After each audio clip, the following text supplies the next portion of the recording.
Bonjour à toutes et à tous. Voici un numéro spécial du podcast Le Bonheur c'est les autres que je diffuse exceptionnellement le samedi, ce 21 juin. 21 juin non pas parce que c'est la fête de la musique, non pas parce que c'est l'avènement de l'été, mais parce que le 21 juin, c'est la journée internationale de la recherche contre la maladie de Charcot, qu'on appelle également SLA pour sclérose latérale amyotrophique. Une maladie terrible qui condamne celui qui en est porteuse ou porteur à plus ou moins longue échéance. Et qui, mieux que Lorraine Vivier, pour en parler? Vous avez peut-être entendu parler d'elle, vous l'avez peut-être vue à la télévision. En ce mois de juin, elle est ambassadrice de la RSLA, l'association de recherche pour la SLA, via un programme qui s'appelle le programme Graines de Vie. Un programme qui incite à la fois à faire des dons, mais également à faire des efforts physiques, de la marche, de la course, du vélo, etc. J'ai moi-même contribué en reprenant mes baskets et en refaisant beaucoup de marches depuis le début du mois de juin. Lorraine, elle est surtout auteure d'un livre bouleversant qui est paru chez Guitry et Daniel Éditions, qui s'appelle La vie est belle, et avec comme sous-titre « Et c'est là », jeu de mots « Et c'est là ».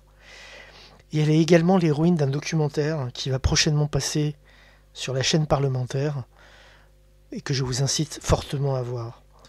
En dehors d'avoir marché pour cette association et d'avoir réuni de l'argent, j'ai également vendu mon recueil de chansons, un recueil de chansons que j'ai fait qui s'appelle Les chansons sont des papillons, qui est disponible exclusivement par Amazon. Et chaque vente de livre m'a permis de recueillir 1,50 €. Alors c'est pas énorme, mais comme les droits d'auteur sont très faibles, de réunir 1,50 € pour l'association. Et je donnerai cette somme à la fin du mois de juin. En tout cas, déjà, je vous invite à écouter l'interview que j'ai faite de Lorraine dans les locaux de Tableau Productions. Merci à Caroline Delage pour nous accueillir. Et avant ces réponses au questionnaire du bonheur c'est les autres, après que je l'ai présenté dans cette interview, vous pourrez découvrir une chanson que j'ai écrite pour Lorraine, que j'ai écrite et qui porte son nom, et que je lui offre intégralement. Elle peut en faire ce qu'elle veut. Je lui cède intégralement les droits. Alors, s'il vous plaît, mobilisez-vous pour l'espoir et pour les malades de la sclérose latérale amyotrophique, et c'est là où maladie de Charcot. Merci à vous. Et voici l'épisode.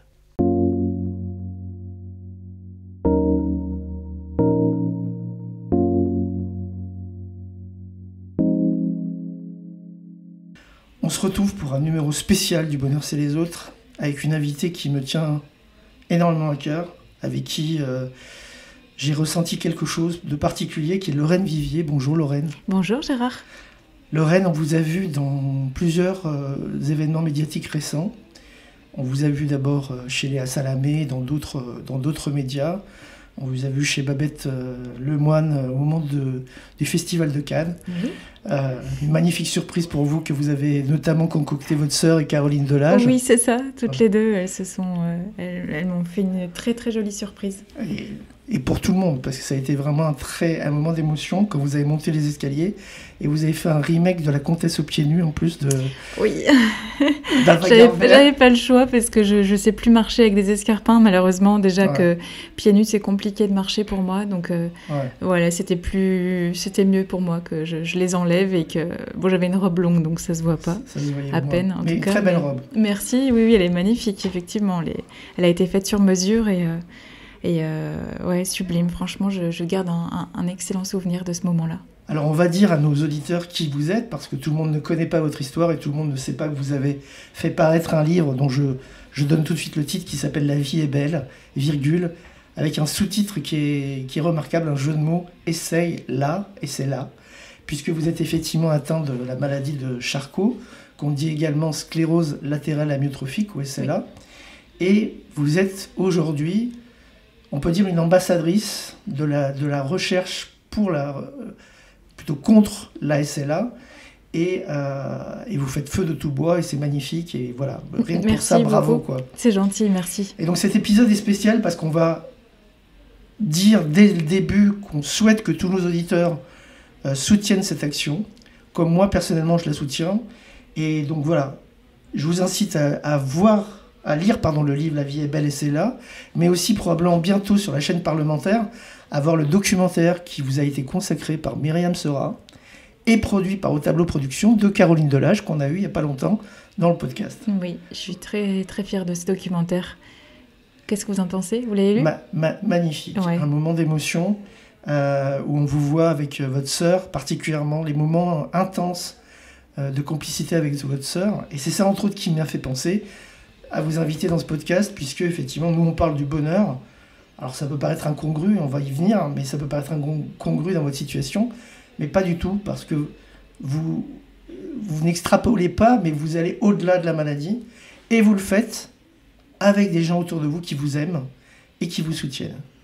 C'est ça qui est important. Exactement, moi, c'est le pilier, c'est les murs porteurs, comme je les appelle. Alors, la plupart des questions que je voulais vous poser avant de lire le livre, puisque j'ai d'abord découvert le documentaire, il y a les réponses dans le livre. Mais les auditeurs n'ayant pas encore tous lu le livre, on va les poser au fur et à mesure. Oui, bien sûr. Voilà. Et donc, encore une fois, j'incite à aller voir le documentaire. Et puis derrière, alors on peut l'annoncer tout de suite, il y a une opération qui démarre le 1er juin et qui va se terminer le 30 juin. Où vous incitez à faire des exploits sportifs. Oui, c'est ça. C'est une campagne en fait qui est menée par l'ARSLA, qui est l'association pour la recherche de la sclérose latérale amyotrophique. C'est Éclat de juin, finalement. Ça s'appelle comme ça. C'est une campagne pendant tout le mois de juin, parce que le jour international de la SLA, c'est le 21 juin. Donc c'est le jour de la fête de la musique aussi. Et on avait un petit peu peur que ce soit effacé par cette jolie fête de la musique. Et donc on s'est dit, on va consacrer tout le mois de juin à la SLA et tous les événements qui sont là pour collecter des fonds pour la recherche. Alors je peux préciser que je me suis inscrit, que j'ai déjà créé mon compte, ma page. Mais c'est trop bien, merci. Voilà. Et que c'est très très bien fait, donc il faut y aller. Tous les gens qui nous écoutent, allez-y, créez votre page et faites des exploits sportifs. Moi j'en fais peu, mais je vais en faire pendant le mois de juin pour apporter mon obol. Alors, on pourrait vous présenter encore longuement, dire qui vous êtes. Vous êtes une jeune femme. Bon, on va dire en quelques mots. Vous êtes une jeune femme à la base. Vous étiez, on va dire, dans le milieu de l'esthétique, de la beauté. Oui, c'est ça. Voilà.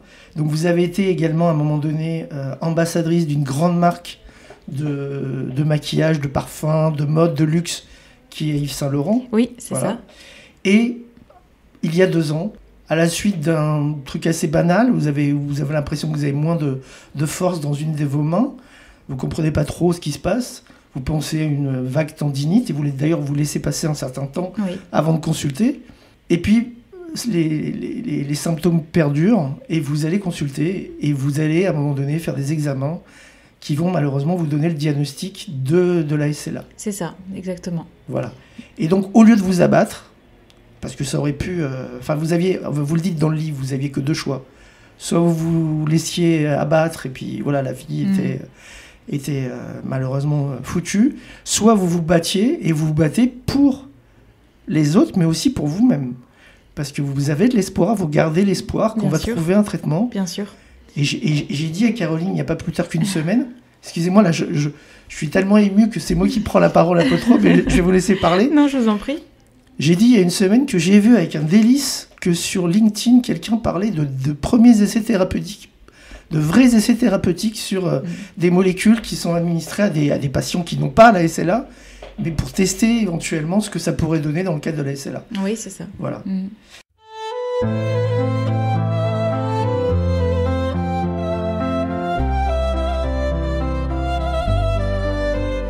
Au creux de mes filets, les sargasses du passé ont fini de m'atteindre. Je ne veux pas me plaindre, j'ai cessé de pleurer, je n'ai plus rien à craindre. Et c'est là comme moi, et c'est là cette vie, et c'est là comme moi, trouve en elle ta magie.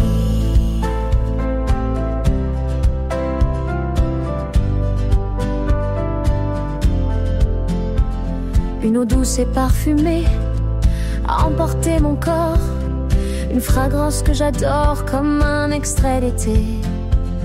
Je regarde mes mains qui plus jamais ne serrent, tous les objets de la terre, je les oublierai demain. J'entends, je vois et je respire tous ces signes autour de moi qui m'enchantent et qui flamboient, qui me portent et qui m'inspirent. Mon sourire, mes yeux rieurs, mon âme, mon feu intérieur ne s'éteindront jamais en bas de la montagne. ou bien à son sommet. Au creux de mes filets, les sargasses du passé ont fini de m'éteindre. Je ne veux pas me plaindre, j'ai cessé de pleurer, je n'ai plus rien à craindre. Et c'est là comme moi, et c'est là cette vie, et c'est là comme moi, trouve en elle ta magie.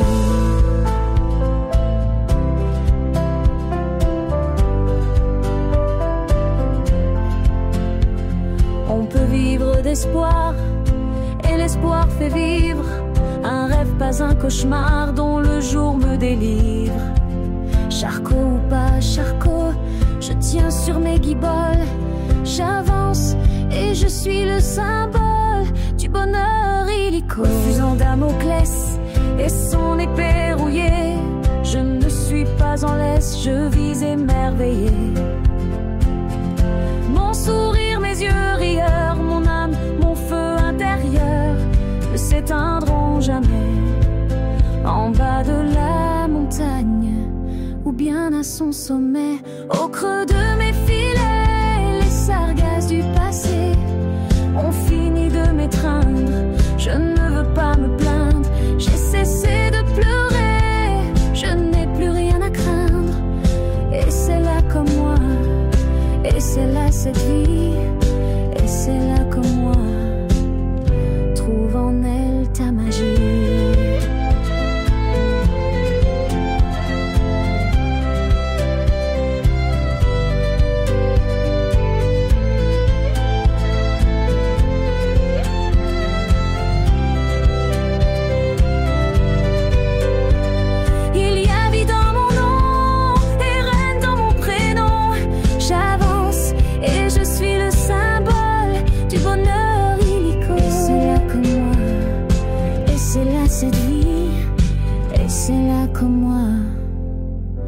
Trouve en elle ta magie.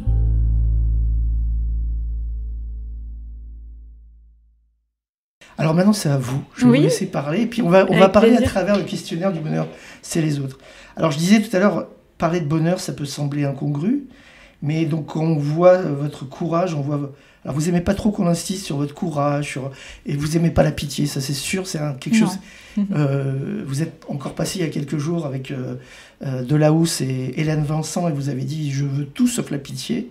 Hein, je vous... Ah oui, voilà. Complètement, ça m'intéresse pas. Voilà.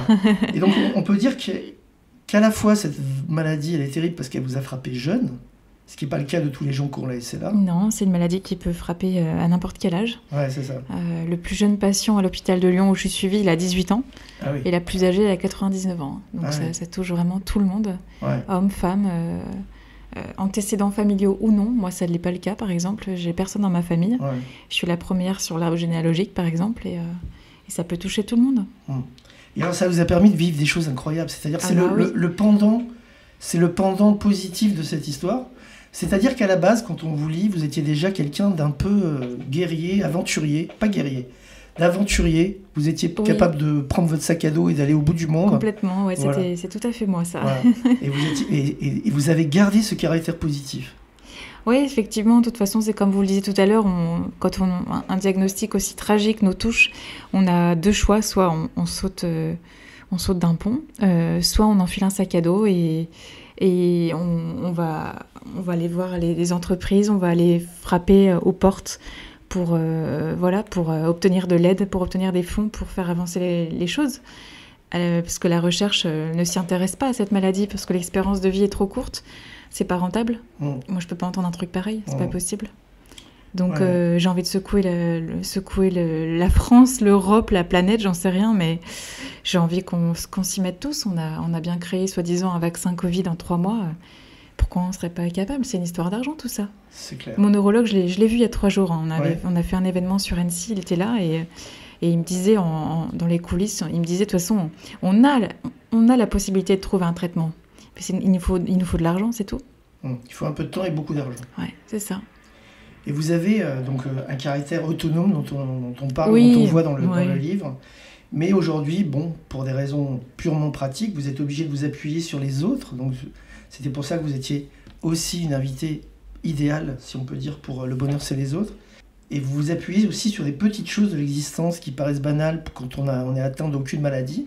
Vous semblez donc résumer ce titre, Le bonheur c'est les autres. Ça vous parle, ce slogan ? Le bonheur c'est les autres ? Ouais. Complètement, oui. Les autres sont tellement importants pour moi. Je reçois des centaines de messages sur mon compte Instagram, que de la bienveillance, que de la gentillesse, et c'est des messages qui me font tellement plaisir, c'est adorable. Ouais. C'est un je moteur, me sens vraiment soutenue. aujourd'hui. Ouais, complètement, c'est un soutien. Ouais. Quand vous avez des coups de down, des coups de un peu de déprime, lire les gens, les messages, ça etc. fait du bien. C'est important. Et donc dans votre livre, on vous découvre au sein d'une famille aimante, auprès de parents que je considère comme exemplaires, et une sœur. Que dire de votre sœur ? Tout le monde lui tresse des louanges, mais méritées, des louanges méritées. Ah oui, ça c'est sûr, j'ai de la chance. Voilà, et vous avez beaucoup d'amour pour elle, on le voit dans le documentaire notamment de Myriam Seurat. J'ai envie de vous demander, donc vous êtes l'aînée, on est d'accord ? Oui, je suis l'aînée, c'est ça. Ouais. Si je vous demande un souvenir heureux de votre enfance qui remonte spontanément à la surface, vous me répondez quoi ? De nombreux moments en famille, Ouais. avec mes parents, ma sœur. Annecy ? Ouais, Annecy, même ailleurs, bord du lac. au bord du lac. La Clusaz ? Vous connaissez la Clusaz ? Ah bah oui. Ouais. Alors moi je suis plus lac que montagne, mais Ouais. au bord du lac, en vacances. J'en ai plein des souvenirs, ouais.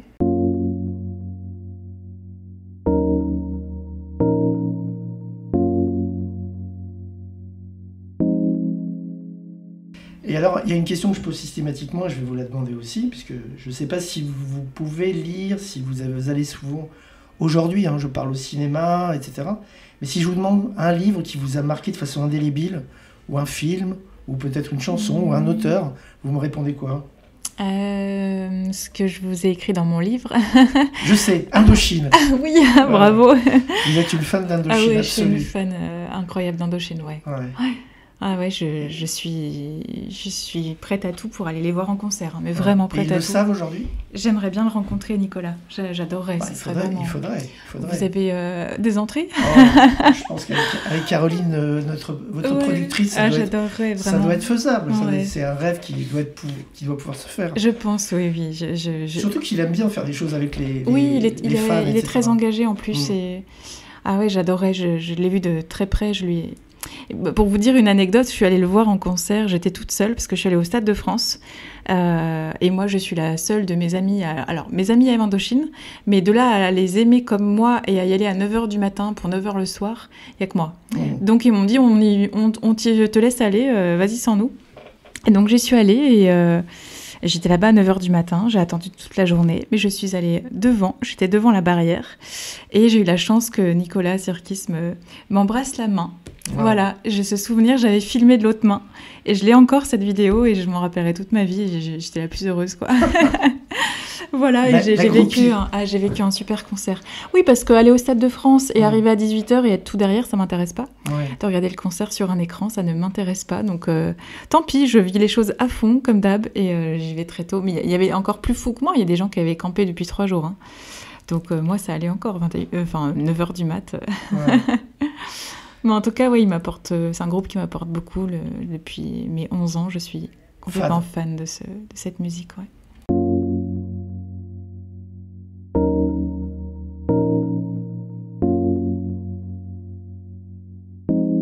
C'est quoi le mot de la langue française que vous préférez ou celui auquel vous pensez spontanément là, à l'instant où on se parle là. Il y a un mot qui revient souvent dans votre vie ? Mon mot préféré ? Ouais. Libre. Libre. La liberté, c'est extrêmement important. Ouais. Vous estimez que c'est votre principale richesse ? Pour moi, c'est un mot qui est magique, je trouve.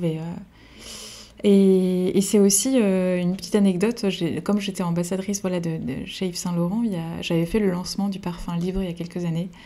En 2021, 2020, je sais plus la date. Mais j'avais fait le lancement et je trouvais ça incroyable qu'un parfum porte un mot aussi beau et mon mot préféré finalement. Et c'est aussi un peu de regret parce que c'est une liberté que je perds petit à petit parce que je suis de plus en plus dépendante. Je suis de moins en moins autonome et ça c'est quelque chose qui me pince le cœur. Ouais. Mais je m'accroche à ce mot en tout cas.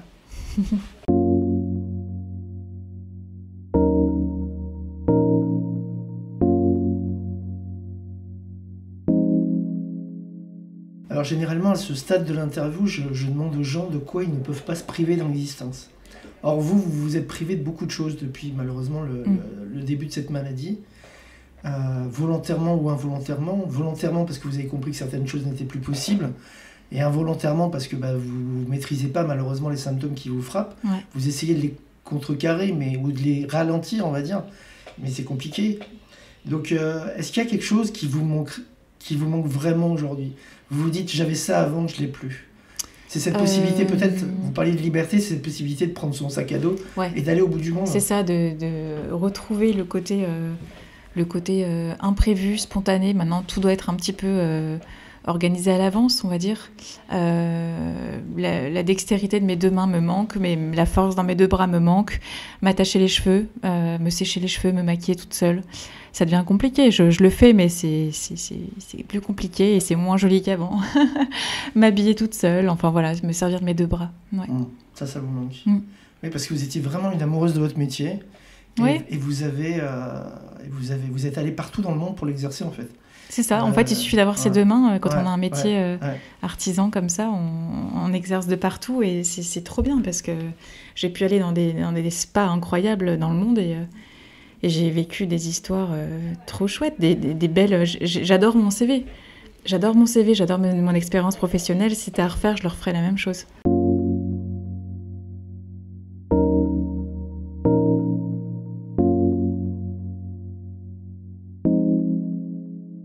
Alors à ce stade de l'interview,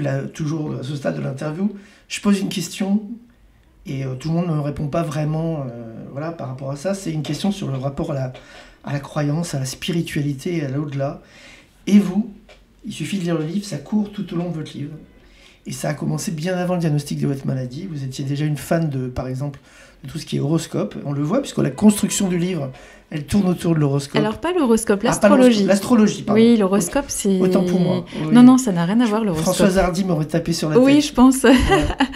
Non, l'astrologie, l'horoscope, c'est pipeau. C'est pipeau. Ouais. Non, c'est vraiment l'astrologie pure que je suis passionnée. Au-delà de ça, il y a plein de passages où on voit votre rapport à la spiritualité qui est extrêmement fort. Pourquoi c'est si important dans votre vie ? Est-ce que c'est devenu vraiment important après le diagnostic ou c'était déjà très important dans votre vie, comme je l'ai dit ? Ça a toujours été très important, même pendant mes voyages, ça m'a fait du bien. J'ai toujours été quelqu'un de spirituel depuis petite. Ouais. Finalement, j'ai mes croyances, je crois en la loi de la synchronicité, la loi de l'attraction. Tout ça me fait du bien. Je me laisse guider, comme si j'avais un bandana sur les yeux et je me laisse porter par tout ça. Je ne sais pas si vous connaissez le livre Dialogue avec l'ange, mais est-ce que vous avez quelque chose comme de cet ordre-là, des dialogues avec une âme, un ange, un ange gardien, quelque chose qui serait au-dessus de votre tête et qui... Alors j'y crois en tout cas à quelque chose de plus grand. Je trouve que... moi j'adore y croire, en tout cas ça me fait du bien et ça m'apporte beaucoup. Ouais. Après des dialogues directs, pas spécialement, mais c'est tout comme finalement.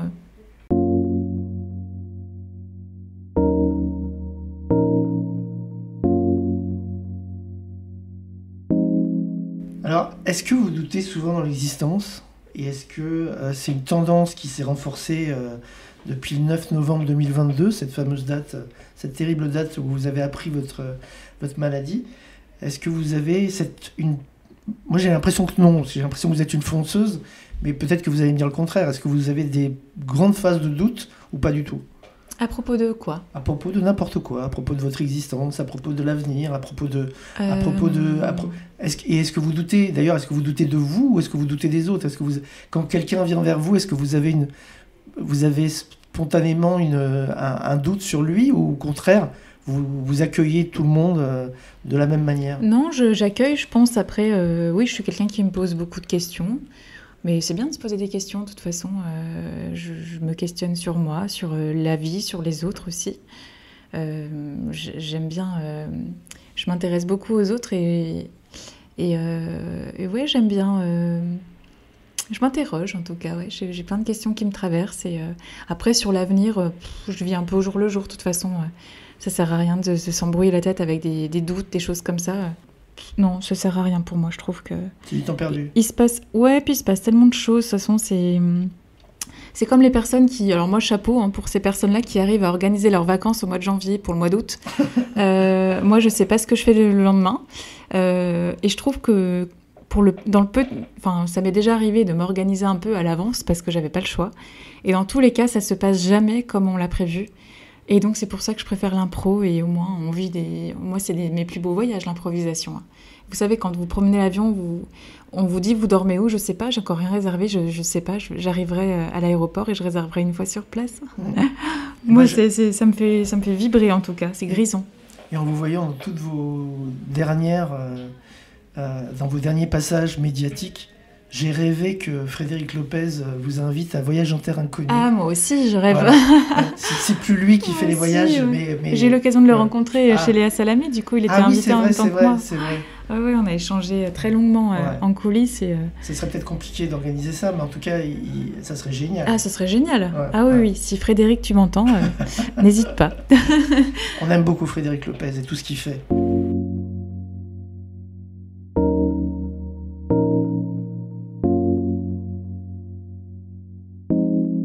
Est-ce qu'il y a un défaut de vos contemporains pour lequel vous avez de l'indulgence ? Vraiment, vous dites, bon, il est chiant, il a ce défaut-là, mais bon, c'est pas grave. Vraiment, c'est pas grave. Est-ce qu'il y a un défaut, particulièrement, y compris chez des gens que vous aimez, c'est pas parce qu'on aime quelqu'un qu'il est exempt de défaut. Et quand vous voyez qu'il a ce défaut, vous dites, bon, c'est pas grave, vraiment. Est-ce que ça m'arrive de penser ça ? Ouais. Bah oui. Mais lequel ? Est-ce qu'il y a un défaut particulier ? Est-ce qu'il y a un défaut qui... peut-être de... je pense que c'est peut-être depuis mon diagnostic ou peut-être avant. Je pense que j'ai toujours été un peu comme ça où j'ai horreur de perdre mon temps, de parler, faut agir, quoi. Je trouve que...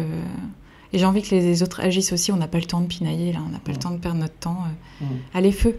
On n'a pas le temps de douter.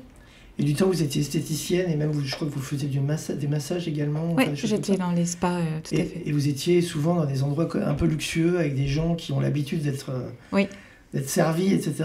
Et il y a dû en avoir quelques-uns des pénibles.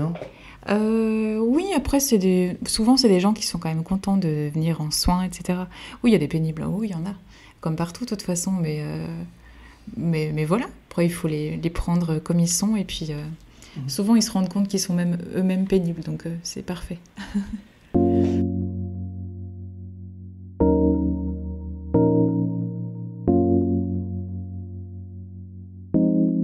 Est-ce que vous avez l'impression dans la vie d'avoir un caractère, comme on voit, caractère volontaire, ça c'est sûr, mais un caractère optimiste ? Et qu'est-ce qui vous rend optimiste pour l'avenir ? Est-ce que dans le monde tel qu'il va, vous arrivez à être optimiste ? Ou vous vous dites, non, moi je suis centré sur moi parce que j'ai ce qui m'arrive. Et en fait, est-ce que vous arrivez simplement à vous intéresser à l'actualité ou pas du tout ? Si, je m'intéresse à l'actualité. Après, je me protège aussi parce qu'on entend vraiment beaucoup de choses, des choses qui ne sont pas forcément hyper agréables. Donc voilà, je m'informe en quelques minutes, soit à la radio, soit à la télévision. Mais vraiment, j'aime le format bref, en tout cas. Je veux pas... je suis quelqu'un d'hyper sensible et je prends tout à cœur et là, j'ai pas le temps aujourd'hui pour ça. Et donc, je m'en informe parce qu'il faut quand même être au courant de l'actualité. Mais après, je me crée ma bulle de bien-être et de douceur et voilà. Et je fais de mon mieux. Et ça, c'est vrai que c'est un caractère qu'on retrouve tout au long du livre « La vie est belle » et c'est là chez Guitry et Daniel Éditions. C'est cette hypersensibilité. Et moi, j'ai l'impression qu'il y a beaucoup, pour en connaître pas mal, beaucoup de gens qui ont des maladies soit rares, soit orphelines, soit avec une issue qu'on nous annonce fatale, et j'espère qu'elle ne le sera pas pour vous et qu'elle sera le plus lointaine possible pour vous. Mais il y a cette hypersensibilité, je trouve, chez beaucoup de malades. Oui. Je vois ça. Et je voulais vous demander d'ailleurs, moi je me suis posé la question, est-ce que, parce que c'est mon cas, est-ce qu'il y a de la colère chez vous quand vous voyez des gens qui se plaignent parfois pour un rien ? Alors, bien sûr qu'il y en a, évidemment. Et vous êtes en colère dans ces cas-là où ça vous... je leur dis des fois, je dis, mais arrête de te plaindre, t'as tes deux bras, tes deux jambes, tu marches. Exactement. Tais-toi. Vous êtes cash. Il n'y a pas besoin de tourner autour du pot, franchement. Et souvent, les gens, ils se rendent pas compte. Et je dis, mais on n'a pas les mêmes problèmes, quoi. Du coup, soit je m'éloigne de tout ça, soit s'ils me demandent leur avis, je leur dis ça.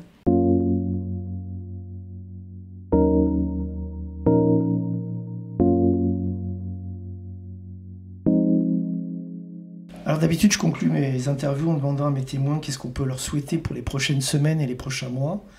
Pour vous, je me trompe, je pense pas me tromper si je vous dis que vous aimeriez que les gens se mobilisent vraiment sur votre passage, sur votre lumineux passage écrit, pour aider la recherche contre l'ASLA ou maladie de Charcot, et que de ça naissent des thérapies géniques ou autres qui doivent vous permettre à brève échéance d'être guéri, ou au moins de stopper le processus, voilà, parce qu'on sait que c'est un processus de plus ou moins lent, voilà. Et c'est vrai qu'on a vu récemment, encore samedi dernier, Olivier Goua chez Léa Salamé également. Oui. On a vu Charles Bietri qui était absolument bouleversant, passant avec Emmanuel Macron. Donc, je ne me trompe pas, c'est ça que vous souhaitez, c'est que les gens se mobilisent et que les gens vous aident, en tout cas financièrement, à en parler, à ce qu'il y ait des programmes de recherche. À ce qu'il y ait des programmes de recherche, à soulever des fonds, à parler de cette maladie. Parce qu'on ne peut pas verser des fonds si on ne connaît pas la maladie, donc il faut la faire connaître. Exactement. Au plus possible. Et le Téléthon, il ne participe pas Non. Il considère que le SLA ne fait pas partie des maladies. Je crois qu'il y a 1% sur tout ça, donc autant dire qu'il n'y a rien. Ouais. Non. D'accord. Malheureusement, je rêverais qu'il y ait un Téléthon pour la SLA, ça serait incroyable. Ouais. Eh bien, écoutez, moi, je sors de mon objectivité habituelle pour dire que, voilà, si vous m'écoutez, si vous êtes mes amis, ou si simplement vous appréciez ce que je fais, allez sur le site de la RSLA, ARSLA. Inscrivez-vous pour participer au challenge du mois de juin, donc qui s'appelle, rappelez-moi le nom. Éclat de joie. Éclat de joie, c'est très beau en plus. Et voilà, et soutenons tous Lorraine, et au-delà de Lorraine, tous les malades de cette... J'ai pas envie de terminer par un gros mot, mais si quand même, de cette saloperie. Voilà. Vous avez le droit, je vous autorise. Merci Lorraine. Merci à vous Gérard. Et à très bientôt. À bientôt. Au revoir.